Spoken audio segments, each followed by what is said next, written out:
I didn't interrupt them.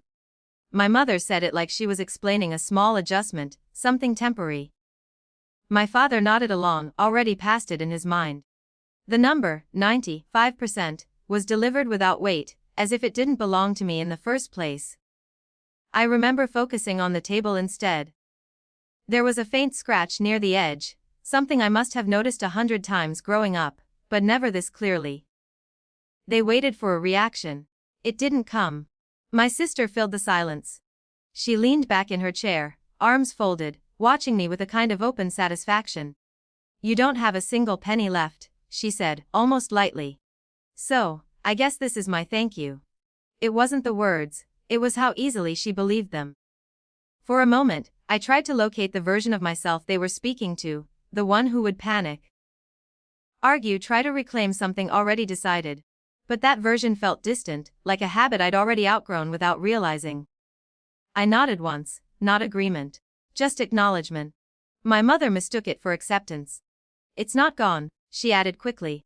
"It's invested. In family, your sister needed stability." I looked at my sister's hands. Fresh nails, pale pink. No hesitation in them. "Of course," I said. The conversation should have ended there, but something about their certainty held me in place. Not anger. Something quieter. Like watching a story reach its conclusion while knowing it had missed the point entirely. My sister tilted her head. "You're being weird." That's when I laughed. It wasn't loud. It wasn't sharp. It just slipped out, surprising even me. The kind of laugh that doesn't ask permission. 3 faces shifted at once. My father frowned first. "What's funny?" I shook my head, still smiling. But not at them. More like at the space between what they believed and what was actually true. "Nothing," I said. But it wasn't convincing. My mother's expression tightened. "You don't seem to understand." "I understand," I said gently, and I did. More than they realized. There was a stretch of silence after that. Not dramatic. Just uncomfortable enough to linger. I could feel them recalculating me. My sister leaned forward now. "Then why are you acting like this?" I didn't answer immediately. I let the question sit. Let them feel the lack of urgency from me. Because urgency had always been my role before. "I'm just trying to figure out," I said slowly. "When you decided it was yours to spend." My father straightened. "Don't start that. We're your parents." It wasn't defensive. It was procedural. A rule being cited. I nodded again. "Right." And that was the moment I realized something had already shifted. Not in them. In me. I reached for my phone, not abruptly, not to prove anything. Just part of the conversation now. "There's actually something I should probably clarify," I said. They watched, wary now. Not threatened, just less certain. I opened the app I hadn't shown anyone. Not out of secrecy exactly. More out of habit.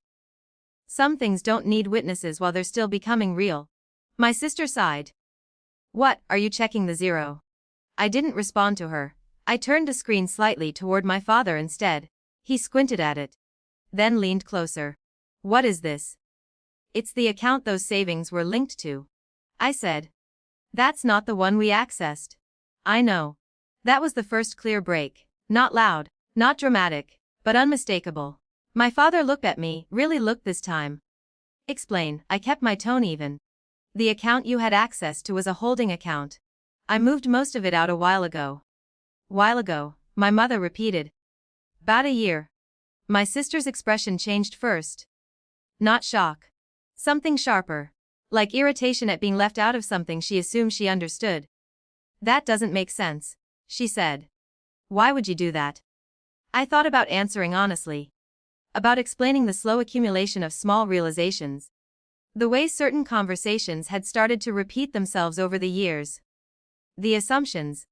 The quiet expectation that what was mine was also available. But none of that would land here. So I gave them the simpler version. It felt safer. My father leaned back, processing. The authority in him didn't disappear. It just didn't have a place to attach anymore. "How much did you move?" he asked. "Most of it." My mother's voice softened, but not kindly. "You should have told us." I met her gaze. Would that have changed anything? She didn't answer, and that was the confirmation I didn't need, but received anyway. My sister let out a small, humorless laugh. "So what, you're just fine." I considered that. Not triumphant, not vindicated. Just steady. I'm okay, I said. It wasn't a performance, it was a fact. The room didn't collapse into apology, no one reversed themselves. My sister didn't suddenly understand. My parents didn't reconsider the decision they'd already justified. But something had shifted and it stayed shifted. They spoke less after that. Not out of guilt. Out of uncertainty. The kind that doesn't resolve quickly.